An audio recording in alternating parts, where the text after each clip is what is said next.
Руската пропаганда не се опитва да те убеди, че е най-добрата. Тя се опитва да те убеди, че всички са еднакво лоши.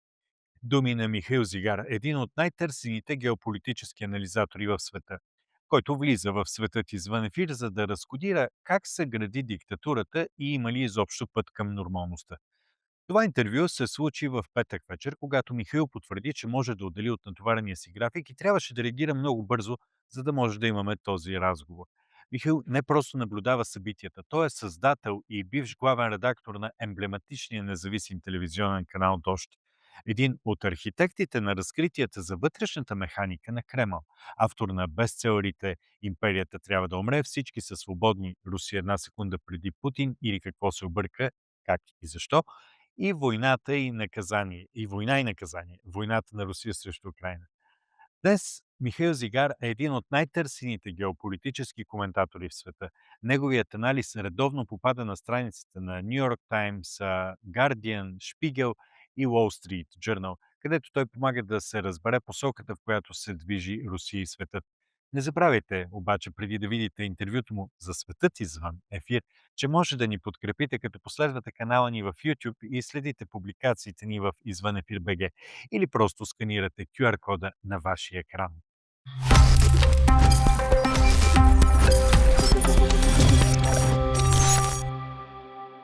My first question will be that many Bulgarians are concerned about Russian influence today. How can a country like Bulgaria, for example, truly break free from this, let's say, soft power and cultural pressure? I don't know. I think I'm the last person to give any advice to Bulgarians because I cannot advise anything to my own compatriots. I don't think that I should be arrogant enough to lecture you about how to resist Russian propaganda because we know that propaganda sometimes works. It works in Russia. It works in other countries of the world. Russian propaganda is very cynical one, and it's very different from the Soviet propaganda, for example, because in Soviet period. The main idea was that Soviet system, communist system was more just when the Western one. That there was some kind of more just model. And Russian propaganda doesn't say that. It doesn't say that Russia is better than anything. It says that the West is worse. That like everything is the same. That real values do not exist. That democracy does not exist, and it's only hypocrisy that somewhere there could be free and fair election or not so corrupted politicians or freedom of press or free and independent judiciary and so on and so forth. Russian narrative is that everything is the same. Um, every Everyone is a dictator or wants to be a dictator.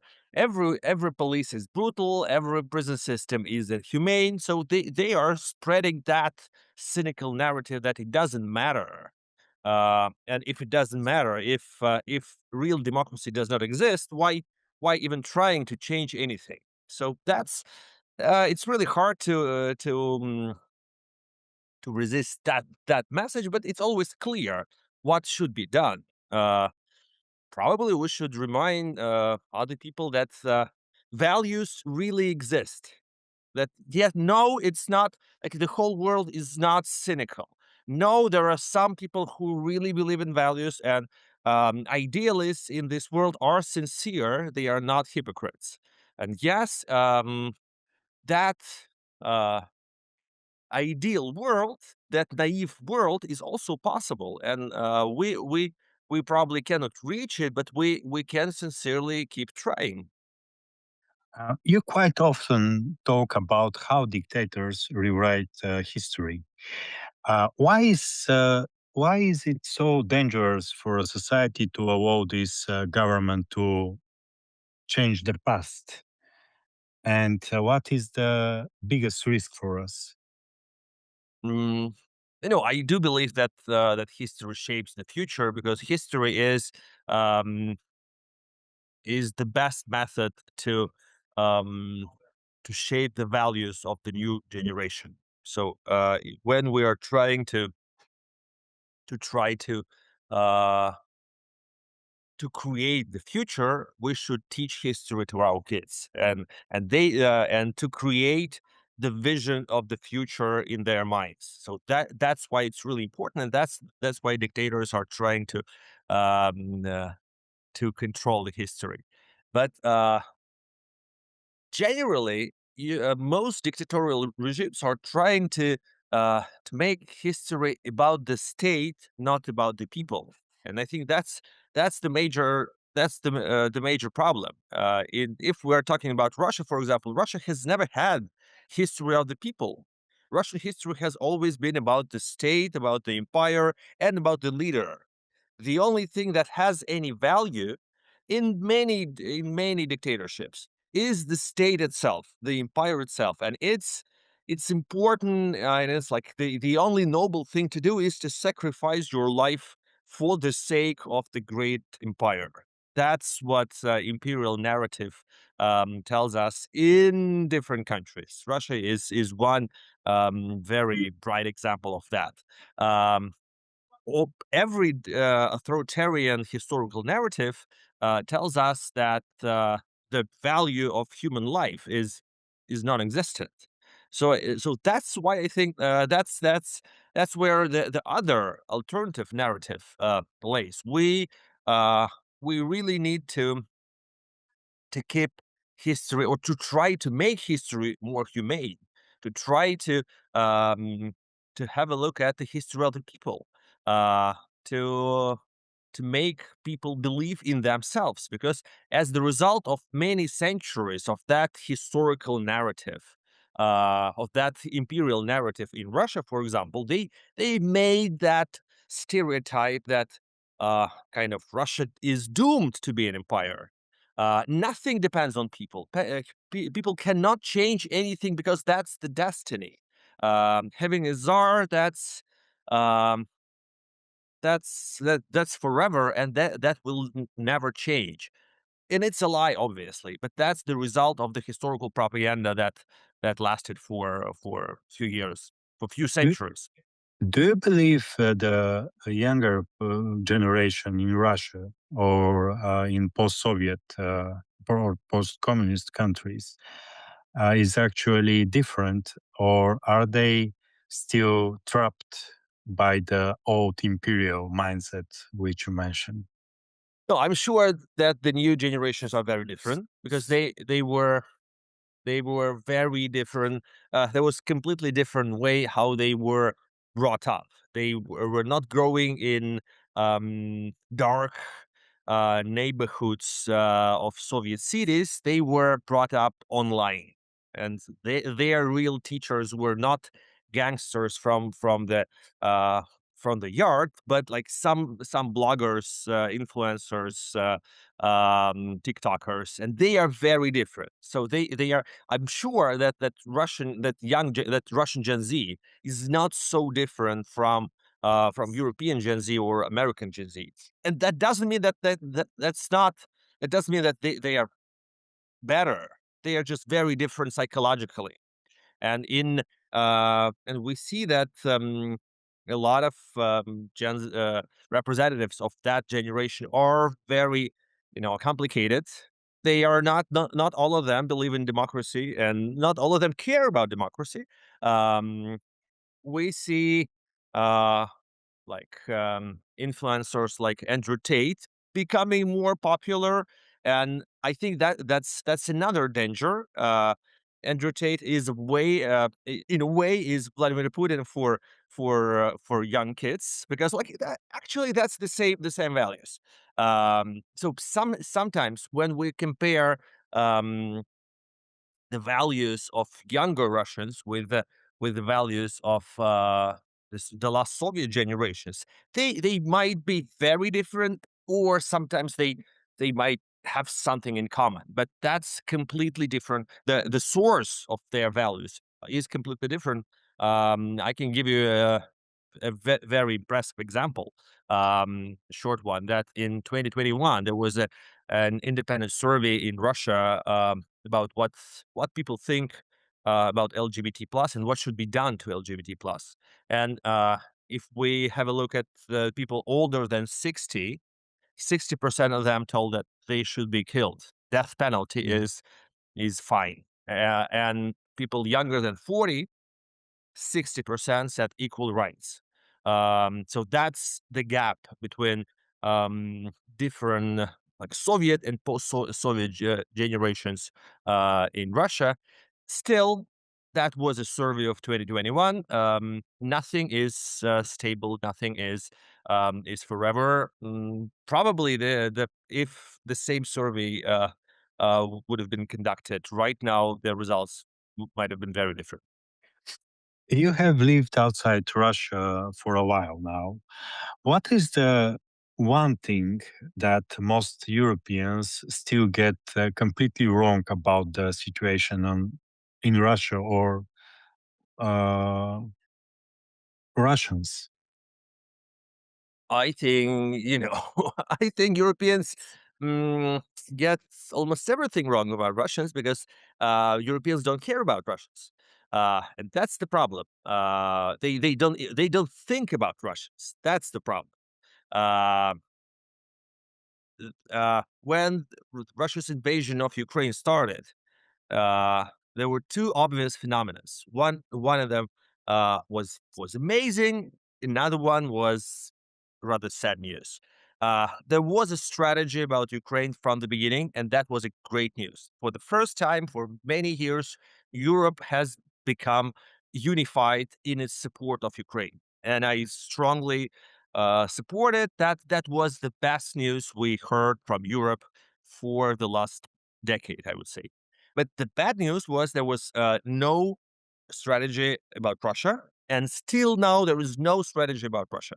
Um, there is like no vision at all, because clearly Russia is not going away. Russia is not going to disappear. Russia is not like it's impossible to build a wall and to forget about the country that is behind that wall. And there is no idea what to do with with those people. And I think thinking about Russians is always thinking about Putin. Europeans are thinking about Putin and don't really try to think about the population. And they are not like pragmatically. I'm not trying um, to be a moralist. I'm trying to be very pragmatic. Pragmatically speaking, in few years, maybe sooner, maybe later, he's going to die. So, and we as people in the West, people in Europe, will need to have allies in Russia. So definitely, the moment will come when we will have to, um, we will, Europe will have to start any kind of dialogue with Russia. At least that was the, historically speaking, we remember that that was happening when the Soviet Union was on the verge of collapse. And actually, um, it collapsed when the connections with Soviet Union were rather tight. That was the policy of Reagan administration to bring Soviet Union closer, even during the fight because of Star Wars program. He was encouraging cultural cooperation with the Soviet Union. I know that it's hard to talk about any cultural cooperation during the war, but to start thinking about those people who live in Russia and that like not all of them are the enemies. Uh, it's very important. It's very important approach just to start thinking about the future pragmatically. We know from the past, and so I'm also not trying to be moralist, but we know that Russians have always been pro-European. That Russians consider like any Russian, just don't pretend that you are surprised. No, no No, I am Russians. surprised, No, no, right? no, no, no, no, Actually, no, I'm no, no, no, surprised. no. The worst insult to any Russian is to say that Russians are Asians, not Europeans. Like Russians, like just believe me, Russians believe that they are part of Europe, and Russian culture is part of European culture. That And is true, but where is the even though problem? Where is the let problem? I'm sorry. okay, ask No, no. ask your Where question. is the problem that in that? Finish your sentence. I'm sorry that I interrupt you, but I'm curious. Where is the problem then in that understanding of Russians? I mean, Where, why we don't understand what is the real mindset of Russians then? no, I think there is no I I know why it's happening, and I Why? think that's a mistake because of the war. The war in Ukraine is the reason to blame all Russians for what is happening, and and I don't think that that's a constructive approach.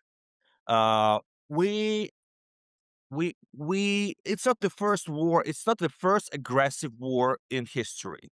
Mhm. In history, there were a lot of examples when one evil state invaded another state, and it was a war of aggression. Somehow, concepts uh, to blame the whole population proved to be not so constructive because after the war you need to deal with that. You need to talk to new leaders. You need to start thinking about what's going to happen next. And I think that's what Europeans are not thinking about. I can tell you more about what's happening with a lot of Russians right now. A lot of Russians are I'm not trying to justify or to praise them. I think it's a very question. It's more than questionable approach. But like a lot of Russians are trying to psychologically distance themselves from the war. They are pretending that war is not happening. They cannot do anything about it. They say that they cannot affect it. They cannot protest it. Protest against it. Everything is in vain. Going to protest is like automatically you are sent to jail. So they think that they can do nothing. A lot of people cannot leave because of their personal reasons. So the way out for a lot of people is, they call it sometimes they call it sabotage. Sometimes they call it Italian strike, uh, meaning they are like a lot of people are trying to be as far from war as possible. We see that even in Russian culture, most Russian artists, filmmakers, actors are trying to do everything not to make any movies, not to write books, not to make performances about the war. And we see the same with the audience. The audience doesn't want to read books, to watch movies. We see that like every attempt to make a patriotic content in current Russia flops. No one needs it. No one wants it. No one wants to be proud of anything. People are hiding under the bed. It's a very, it's they want their problems to be solved miraculously. They want like the only popular genre in Russian movie theaters are fairy tales, and that started in 2022. And every month there is a new blockbuster fairy tale, like The Wicked, but all produced in Russian.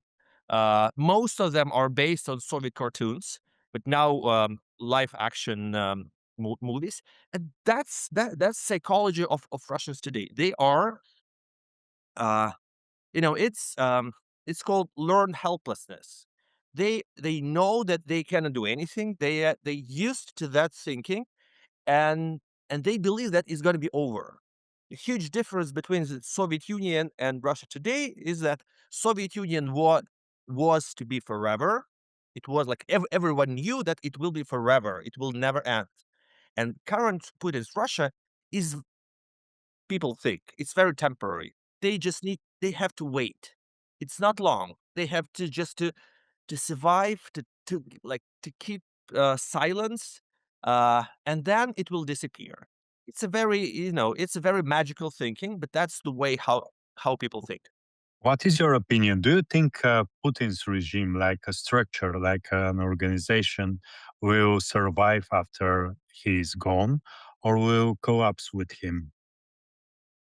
Uh, I it's very hard for me to make that projections. I what do we call Putin's regime? I think is for a few years after that there will be some kind of uh, death of Stalin 2.0.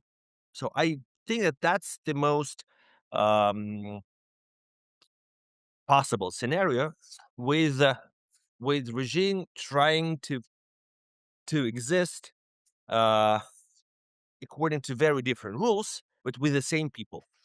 Some of them, one of them will become new Malenkov, one of them will become new Khrushchev, one of them will be punished as new Beria.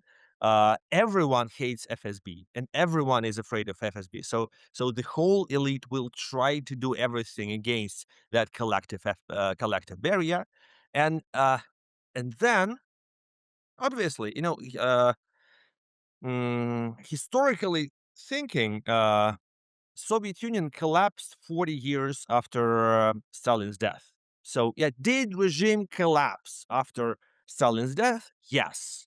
Brezhnev's period was like it was an agony. Nothing was happening.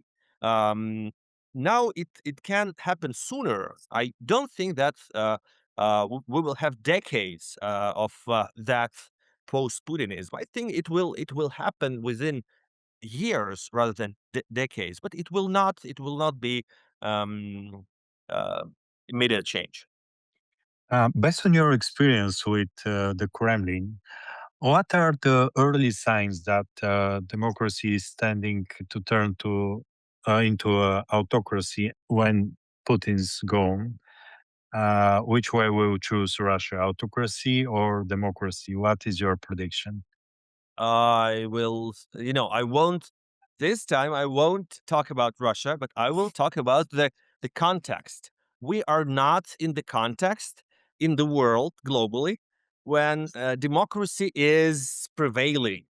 No, democracy is not fashionable. It's like, it's kind of a bad taste now to be very idealistic about democracy. We don't see that trend even in Europe, although Europe is kind of more or less fine compared to other parts of the world.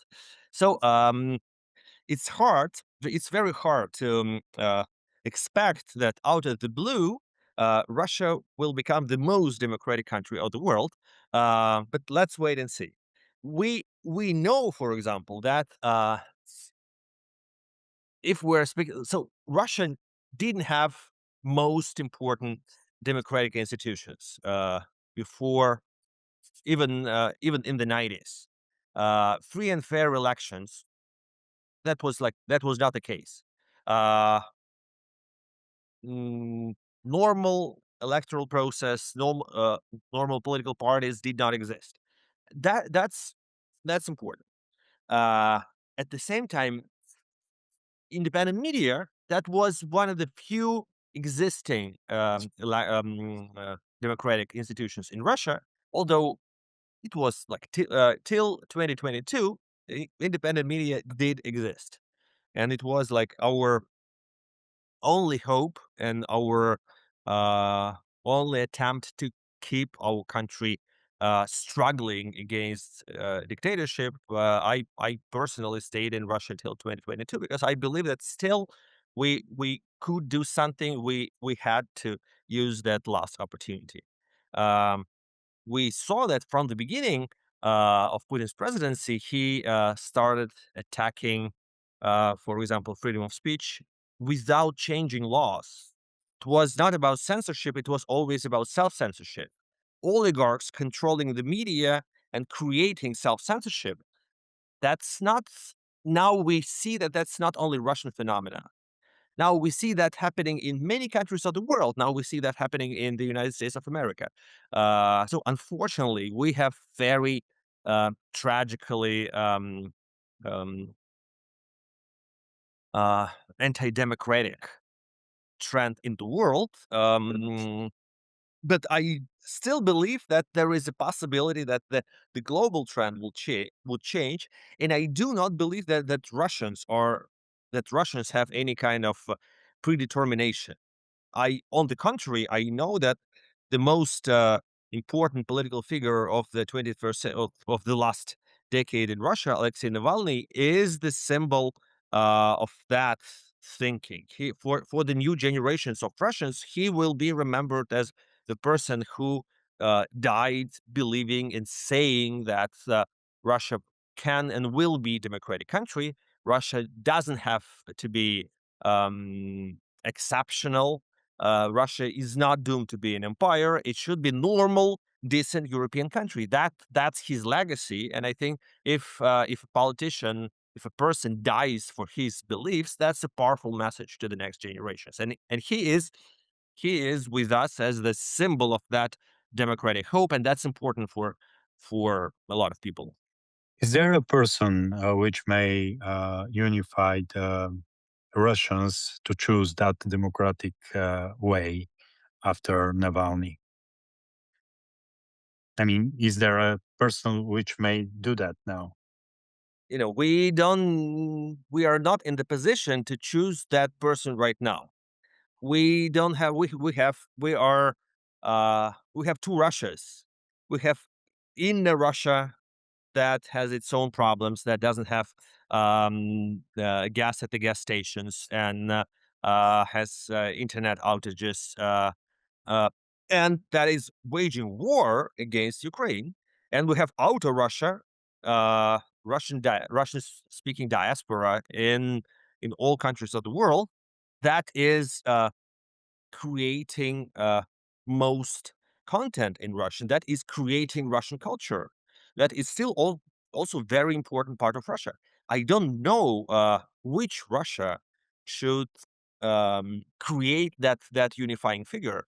I think it's not right time for us to start election of the president of better Russia, of wonderful Russia of the future. We need to keep that Russian speaking society alive. We need to keep maintaining that cultural dialogue between people, and we are lucky that we have independent Russian media in exile that are functioning from Latvia, from Germany, from Lithuania, from the Netherlands, and it's really important because for the first time ever, that didn't happen 100 years ago after the revolution of 1917.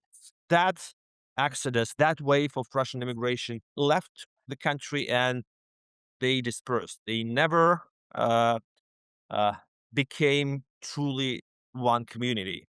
And now we have that community because of the independent media, because everyone is on the same page. People are watching the same videos, they are reading the same news, they are in a way together, they are the same cultural sphere. Are you optimistic about the future?